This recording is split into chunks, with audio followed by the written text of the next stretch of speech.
After my dad's new wife gave me an ultimatum involving my stepbrother, I left forever. 12 years later, he shows up claiming I ruined his life.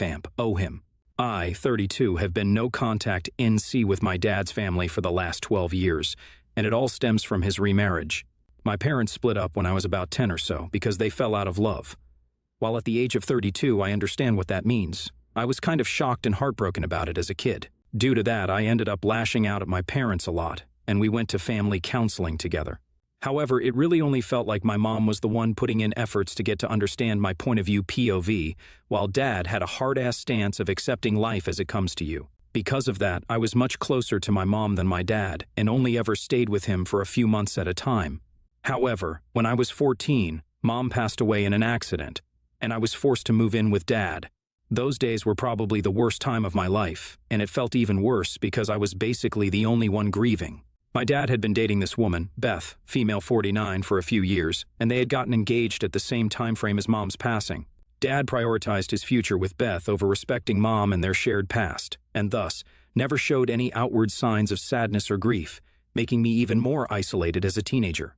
Beth, too, was a handful during this time since I was an unexpected arrival in their household. She expected me to play by her rules and also try to take over as the maternal figure for me. I was obviously resistant to this, because it's not like she could replace my mom in the span of a few months. Even worse, she always favored her son, Josh, male 30, from a previous relationship. In the classic overbearing parent style, she tried to meddle and get him a better spot on the football team, a better part in the school play, and all that jazz. Josh, to his credit, usually called his mom out for all of this behavior, but she still acted like a smother regardless. And no matter how red-faced he got by her antics, he still reaped the benefits that his mom's string-pulling provided. So, my teen years were pretty rough, dealing with the loss of my mom, my whipped dad who never said a word against Beth, and a pretty distant stepbro who was always a little awkward around me. All I knew was that I'd keep my head down and move out after college was over. I ended up going to UNC, which was in my home state, and to save money, stayed with my dad and his family. This was something that both Dad and Beth had agreed to, and it's not like I was freeloading. I paid nominal rent and used to help out with groceries. However, things got really tense after I started dating this girl, Laura, female 31 right now. During my college years, I used to bring her home often, and she had been introduced to the family, and it was clear that Josh had a thing for her. I didn't like this, and had told him in private to stop acting like a creep around Laura, but it was clear that he still had feelings for her. Now, I thought it was a crush, and that it would pass, but this dude had fallen hard. He was dropping his grades in school, messing up his SAT prep, and just acting like a lovesick puppy in general. But to be honest, it wasn't my problem. I had tried to be the responsible elder brother, and stopped calling my girlfriend over, gritting my teeth over the fact that he was infatuated with my girlfriend, and making no effort to hide it. He didn't get it though, and he probably didn't want to. From what I know now, Beth had checked in with her son due to his weird behavior, and he'd spilled all his lady troubles to her. Beth, through some mental gymnastics of her own, had decided that I was to blame for Josh's situation, and told my dad to deliver an ultimatum to me. However, back then, I was completely blindsided by my dad sitting me down one day and saying, "Son, we had agreed that you would stay with us during your college years, but something has come up. Beth and I feel like you're distracting Josh with your activities and friends that you bring over, and because of that, we need to come to a new agreement." When I heard this from him, I got really confused. Not knowing the context, I thought he might have been referring to my friends that came over to play games on my Wii every now and then. Or perhaps I was being too loud at night with music. I had no idea, and I asked him, "What do you mean, Dad? Are my friends being a bad influence on Josh? I swear we haven't taught him anything wrong. And most of the time we stay out of each other's way, right?" He replied, "Yeah, but that's not what I'm talking about, Opie. I think that you and I both know that Josh has strong feelings for Laura. What we were thinking is maybe you could break up with her to keep peace in the family. I mean, we don't think that a girl should mean more than your brother's well-being, right?" I laughed out loud when I heard this. It was by far the dumbest thing I'd ever heard in my life. Still chuckling, I went, "Sure, Dad, why don't I break up an amazing relationship because your kid doesn't know how to take no for an answer? I've already told him tons of times that he makes Laura uncomfortable, and I barely bring her over anymore. What is the problem anyways?" I knew he was beating around the bush, but I was starting to realize that Josh had gone all gung-ho with the "if I can't have her, nobody can" attitude, and Beth had probably asked Dad to talk to me about it to appease her son, and also make sure he doesn't waste any more time over this girl. I have no clue how they expected me to roll over on this, though. It blew up into a huge fight, and I ended up choosing to stick with Laura and move out of the house. I packed my bags one day and left, changing my cell number in the process too. I crashed at a friend's place for a few days and eventually moved in with my girlfriend. Thankfully, I was in college on scholarship, and my main struggles came from paying for rent and utilities, but I hustled and worked nights to make it happen. At this point, all bridges had been burned with my family, and the only people I consider family currently are a few relatives on my mom's side. It's been 12 years since then, and guess what?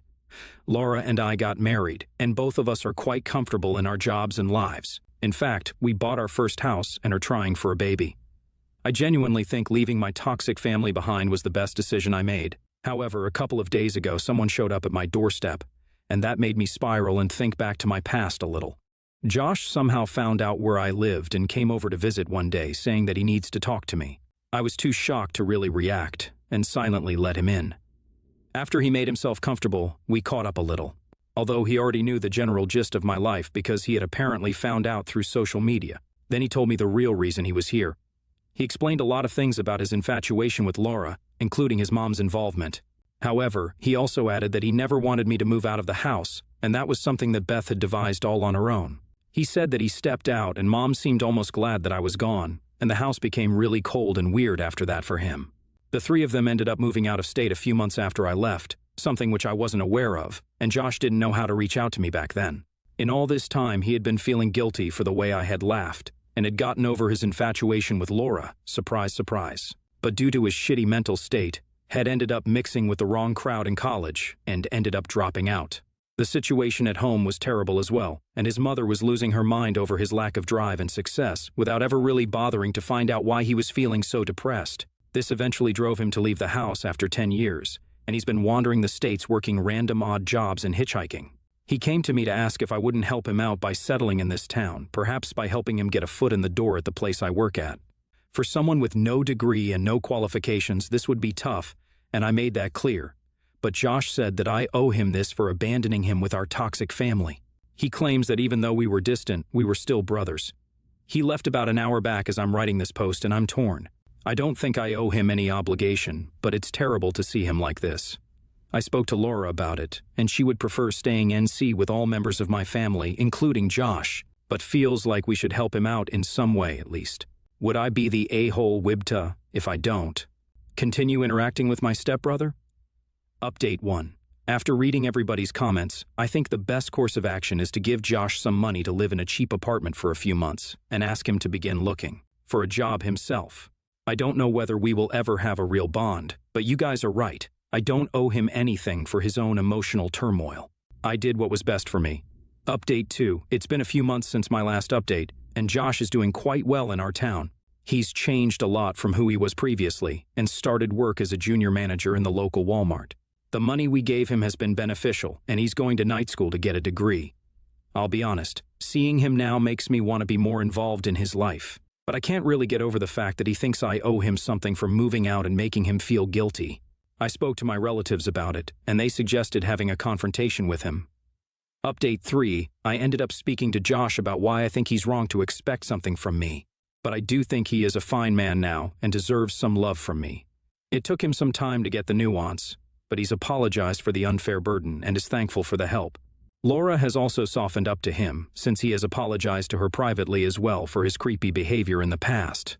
I think that he's going to be welcome in our house from now on. Can't say the same for his mom and my dad though, lol. We both hate their guts. Not the a-hole Intia, but the way I see it, neither is Josh right now, RN. Yeah, he was one for being obsessed with Laura. But the real a-hole is Beth for enabling that kind of behavior. NTA. But I would still be careful around your brother, not because he's doing anything wrong, but because both of you need to work together to process the trauma of your narcissistic parents. I also feel like someone like Beth isn't easy to cut off, so is Josh NC with them right now? Next story. My father found out that my mother had an affair many years ago with his brother when they were still together. My father became suspicious and pressured all his children to take a DNA test. I was the only one of the 4 who was not biological. This screwed up my relationship with my father. I visited him every weekend, and after the test results, he cut the visits. He always gave some money for his children, but for me, he only gave what he was obliged by law to do. All of my brothers got a car on a trip to another country, a gift divided in half by my parents, and I only got a trip because that's what my mother managed on her own. It hurt to see my brother, 1 year younger, win everything. From 1 month to the next, I lost a loving, present, and helpful father, and every time I pointed this out, he told me to understand how hard it was for him to see the fruit of my mother's betrayal, and to see that she lied to him for years, taking advantage of the similarity between him and his brother. For over 5 years, he barely spoke to me beyond the basics and excluded me from everything, including parties. It hurt a lot. After 5 years under the influence of my stepmother, he had more contact with me, but we were no longer the same. Our relationship has always been rocky after that. The situation, I'm getting married to my beautiful bride in a few months, and we're getting ready for the ceremony and party. My father insisted on giving a value to help, and although I didn't want to, I ended up accepting it, as long as there was no charge from him. Somehow, I think one of my brothers, he found out he wouldn't walk me down the aisle, and he had a meltdown. He said that this was our moment, as we planned it when I was younger, and that it was his dream to walk his only daughter down the aisle. At some point, he talked about helping out the party, which was the trigger. I said he forfeited that right by setting me aside for 5 years for something I wasn't guilty of, so I prefer to go alone. He again began to say that I should understand his feeling, and that it was a very difficult time for him, and that he accepted me. I exploded, saying that I didn't give a damn about his feelings because he just ignored that he raised me for 17 years and treated me like it was an obligation. He looked shocked, and he left. My stepmother called me later, saying that I broke my father's heart doing and saying all this, and that he is human, he can make mistakes, and that he was trying his best to make up for the lost time. Am I the whole Ita? Extra, no. I didn't want to have contact with my uncle father because I never met him, and I never felt the need because he knew he was my father. He and my father fought, and he never wanted to have contact with me. We followed each other on social media.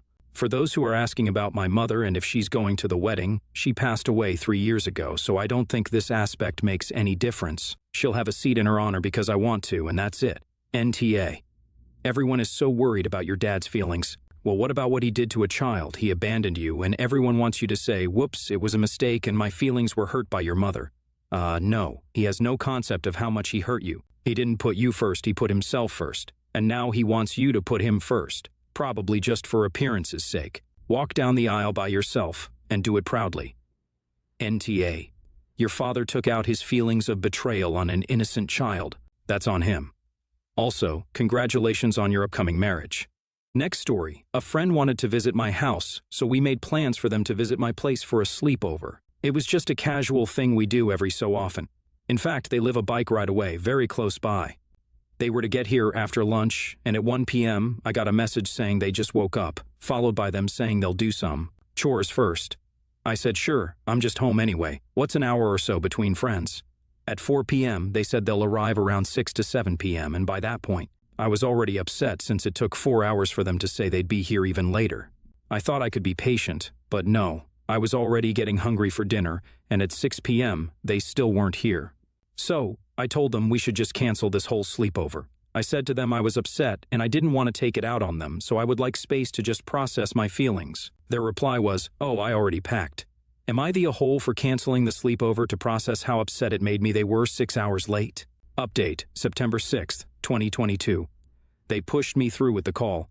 By that I mean they asked to call me earlier. They took a while, but they were able to in the end. They explained to me what happened. They assumed that it would be okay to wait 4 hours because I was just at my place and okay to wait for 2 more for their ride to get them. I explained how it made me feel, why that made me feel that way, and what I would like to be done.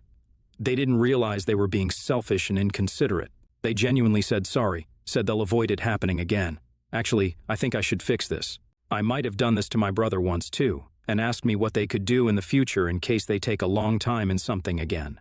I said to keep me posted and text me regularly at least, because I don't know what was happening in those 6 hours. Maybe they were having an emergency. Maybe they were practicing the marimba. I don't know. NTA. Your friend was very rude. It also strikes me as pretty insulting that they'd rather be at home and working than keep a date with a friend. I'd be questioning the friendship if I learned that I ranked lower than doing the laundry. You're NTA for taking space to avoid blowing up on them. But you'd be in a hole to yourself if you keep letting this person treat you like an afterthought. You should calmly confront them about their inconsiderate behavior. NTA. An hour or so late isn't a big deal between close friends, but 6 hours is beyond absurd. especially without advanced warning and an explanation. If they'd contacted you before the time you're originally supposed to meet up and told you why they'd be delayed and when they'd be there and then actually showed up at that time, it would be different. But 6 hours without a good reason is just selfish. And, in my opinion, doing chores they should have had finished beforehand, and that probably don't take 6 hours to complete, is not a good reason. No offense, but this screams selfishness and entitlement. Has your friend ever given you the impression that they think they're better than you or that you should be grateful for their friendship? I only ask because this really does sound to me like someone who expects you to be happy to just wait around until they decide to arrive. And for them to not only not apologize, but to make a joke about waiting until you're less grumpy, tells me they don't see anything wrong with what they did. You should really talk to this so-called friend of yours and ask them why they think their time is more important than yours. I would want them to tell me exactly why they thought it would be okay to keep me waiting around all day and then not apologize when I told them their actions had upset me. Frankly, they don't sound like a very good friend.